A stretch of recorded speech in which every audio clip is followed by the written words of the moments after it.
हिंदू धर्म में अमावस्या तिथि का एक विशेष महत्व माना जाता है।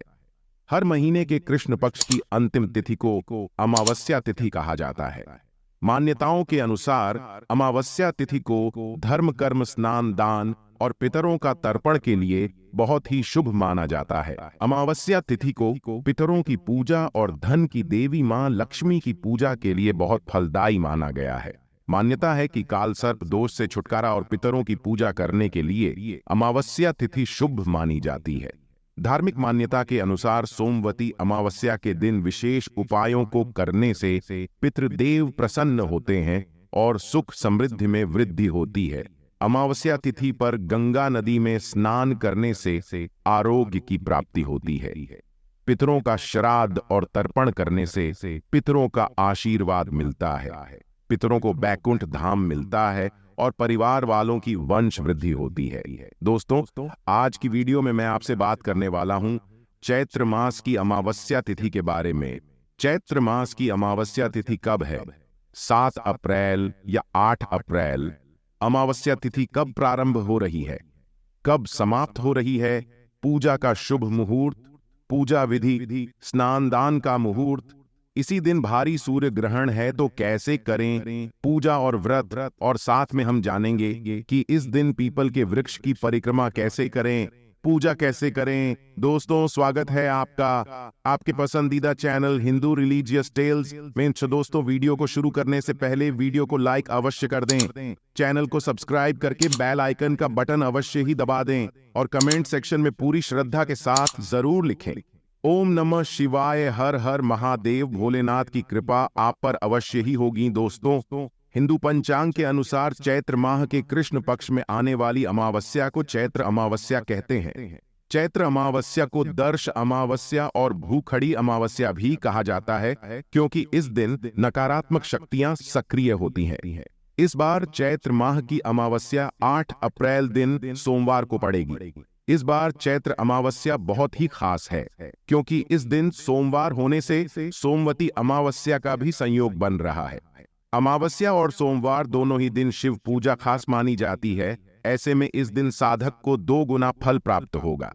मान्यता है कि जो महिलाएं सोमवती अमावस्या पर व्रत रखकर भगवान शिव जी की विधि विधान से पूजा करती है, उनके पति को लंबी आयु का वरदान मिलता है। अखंड सौभाग्य की प्राप्ति के लिए इस दिन आटा, चावल, घी, शक्कर का दान करना शुभ माना गया है।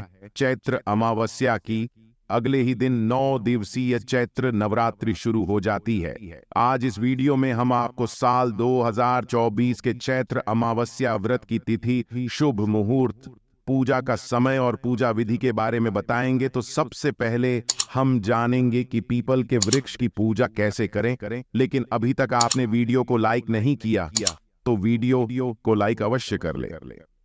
तो चलिए अब वीडियो शुरू करते हैं। दोस्तों, सोमवार को पड़ने वाली अमावस्या को हम सोमवती अमावस्या कहते हैं।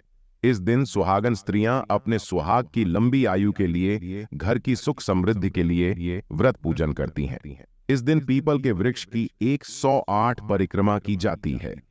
अगर पीपल के वृक्ष के पास आप नहीं जा सकते हैं तो घर पर तुलसी के पौधे की आप परिक्रमा कर सकते हैं।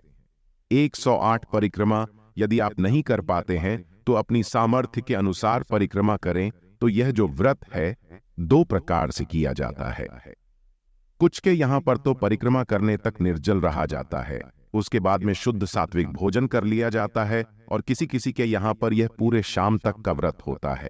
पूरे दिन का यह व्रत होता है। शाम को एक समय मीठे अन्न का भोजन किया जाता है। अब जानते हैं पूजा विधि।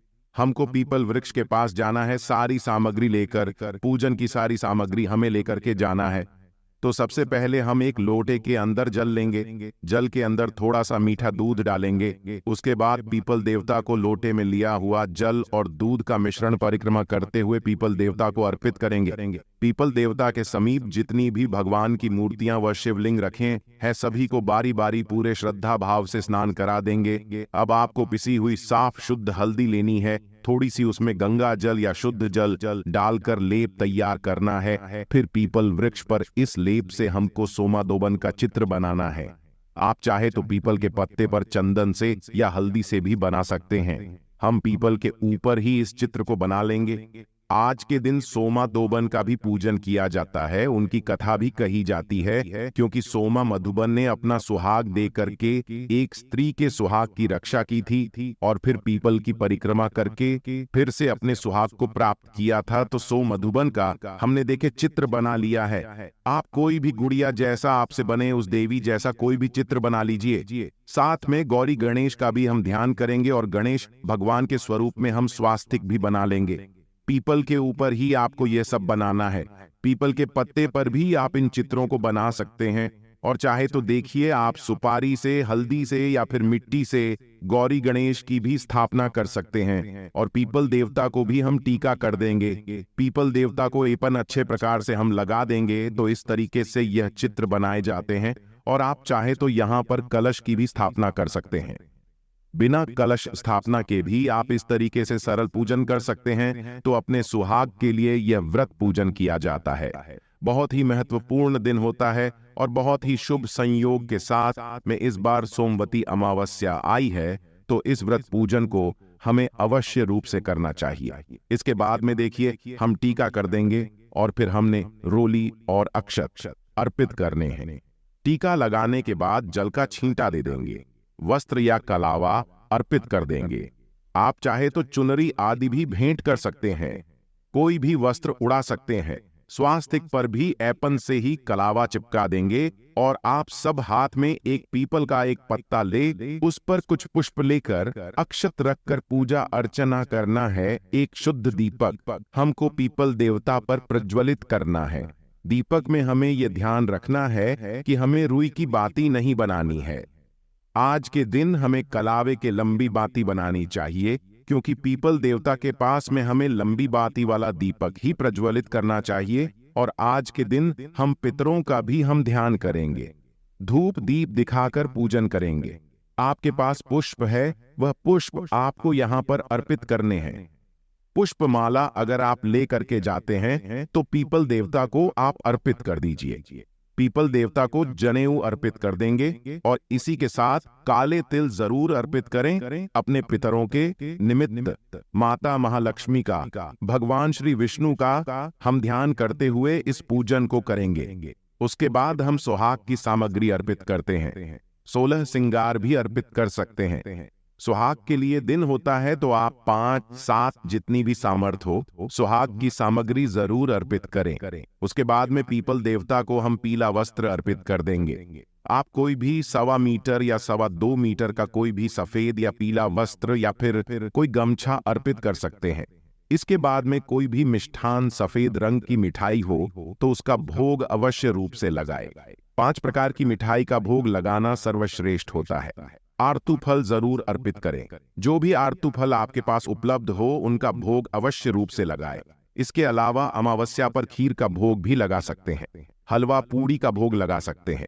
पूजन करने के बाद में हम अपनी उंगलियों पर हल्दी लगाकर 108 बार उंगलियों से पीपल वृक्ष पर थापे लगाते हैं, हल्दी की बिंदियां लगाते हैं। इसके बाद में आप चूड़ियां आदि भी अर्पित कर सकते हैं। सो मधुबन के लिए आप चाहे तो साड़ी सूट आदि भेंट कर सकते हैं। पीपल देवता के लिए आप पैरावनी भी अर्पित कर सकते हैं। जितनी भी सामर्थ हो उतना आप अर्पित कर सकते हैं। जितना भी चढ़ाएं पूर्ण निष्ठा और सच्चे मन से करें, और कुछ न कुछ आपको दक्षिणा अवश्य रूप से रखनी है।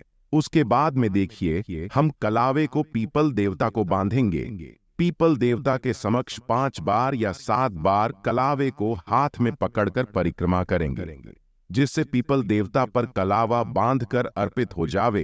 कलावे को हम लास्ट में तोड़ेंगे नहीं, उसे वहीं पर हम अटका देंगे या बांध देंगे। परिक्रमा जरूर करें, और इतना करने के बाद में 108 परिक्रमा पीपल देवता की जाती है।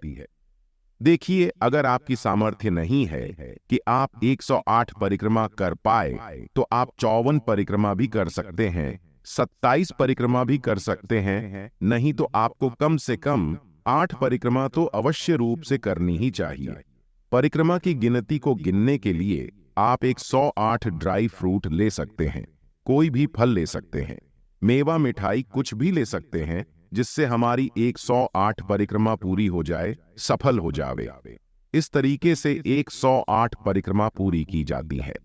देखिए 108 परिक्रमा और पूजन करने का सबसे शुभ मुहूर्त सुबह सुबह का होता है, और जब तक आप इस पूजन को और परिक्रमा को संपन्न न कर लें तब तक आप कुछ भी ना खाएं ना पिएं।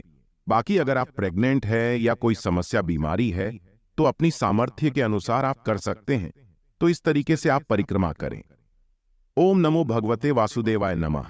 इस मंत्र को बोलते हुए पूरी श्रद्धा सुमन के साथ गौरी गणेश का ध्यान करते हुए आप इस प्रकार से परिक्रमा करें। परिक्रमा संपूर्ण करने के बाद में सो मधुबन को हम 7 बार सिंदूर अर्पित करते हैं और फिर इस प्रकार से उनसे सुहाग की कामना करते हैं। हाथ जोड़कर निवेदन व प्रार्थना करें, क्षमा याचना करते हैं।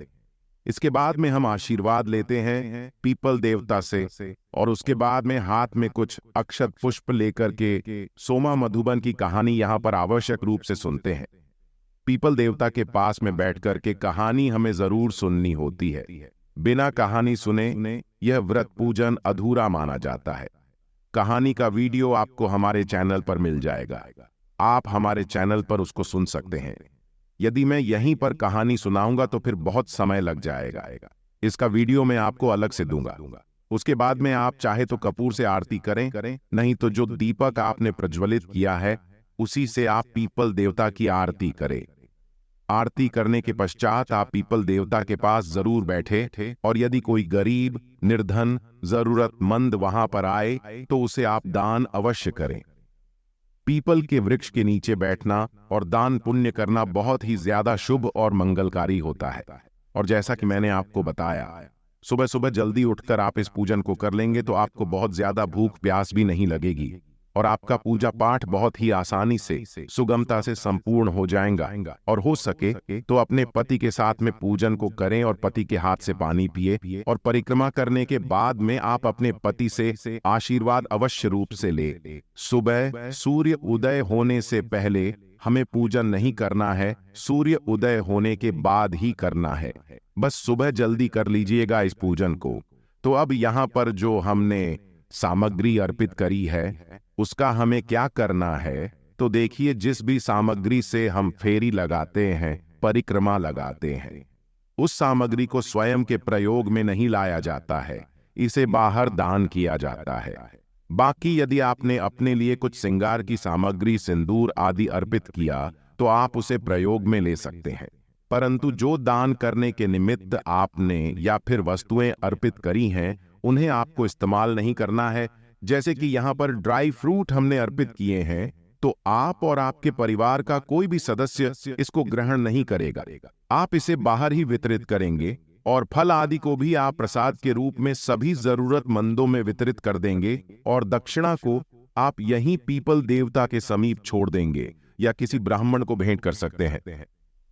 वस्त्र भी आप मंदिर में जो पंडित जी को भेंट स्वरूप दे दें। जो भी श्रृंगार की सामग्री आपने अर्पित करी है उसे आप दान कर दें। यदि आपने स्वयं के इस्तेमाल करने के लिए कुछ श्रृंगार की सामग्री रखी है, कुछ सिंदूर का पैकेट रखा है, तो उसे आप अपने सिंदूर दान में डाल लें, आशीर्वाद मिलेगा। आइए अब जानते हैं अमावस्या व्रत की तिथि, शुभ मुहूर्त, पूजा का समय और पूजा विधि के बारे में बताएंगे। दोस्तों इस वक्त चैत्र अमावस्या के दिन ही रहेगा सूर्य ग्रहण का साय। जी हां, 8 अप्रैल चैत्र अमावस्या के दिन ही सूर्य ग्रहण भी लग रहा है। सूर्य ग्रहण की शुरुआत भारतीय समय के अनुसार रात 9:12 से होगी और इसका समापन मध्य रात्रि 1:25 पर होगा। सूर्य ग्रहण की कुल अवधि 4 घंटे 25 मिनट की होगी। ये सूर्य ग्रहण मीन राशि और स्वाति नक्षत्र में लगेगा। लेकिन जब यह सूर्य ग्रहण लगेगा तब भारत में रात हो रही होगी, जिस वजह से यह ग्रहण भारत में नहीं देखा जा सकेगा। सबसे पहले बात करेंगे चैत्र अमावस्या की तिथि एवं शुभ मुहूर्त के बारे में। पंचांग के अनुसार चैत्र अमावस्या की शुरुआत 8 अप्रैल को सुबह 3:21 पर होगी और इसका समापन 8 अप्रैल को रात 11:50 पर होगा उदय तिथि के आधार पर। चैत्र अमावस्या 8 अप्रैल दिन सोमवार को है। इस दिन साल 2024 की पहले सोमवती अमावस्या का संयोग बन रहा है। स्नान दान का शुभ मुहूर्त रहेगा सुबह 4:32 से सुबह 5:18 तक। शिव पूजा का समय रहेगा सुबह 9:13 से 10:48 तक। पितरों के श्राद्ध का समय रहेगा सुबह 11:58 पर 12:48 तक। दोस्तों, जानते हैं सोमवती अमावस्या की पूजा विधि के बारे में। सोमवती अमावस्या के दिन साधक सुबह ब्रह्म मुहूर्त में उठकर स्नान आदि कर लें और पहले पूरे घर की अच्छे से साफ सफाई करें। मान्यता है कि इस दिन पवित्र नदी, जलाशय या फिर कुंड आदि में स्नान करना शुभ होता है। आप घर पर ही स्नान के पानी में गंगा जल मिलाकर स्नान भी कर सकते हैं। इससे पवित्र नदी में स्नान के बराबर ही फल प्राप्त होता है। फिर सूर्य को अर्घ्य दें। व्रत का संकल्प लेने के बाद शिव जी का पंचामृत से अभिषेक करें। इसके पश्चात भगवान शिव और मां पार्वती की पूजा करें।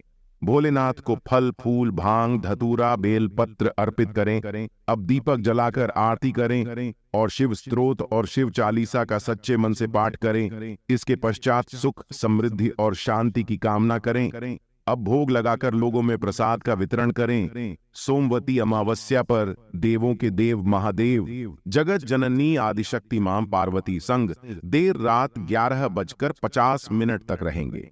इस दौरान भगवान शिव की पूजा करने से साधक को सुख समृद्धि की प्राप्ति होती है।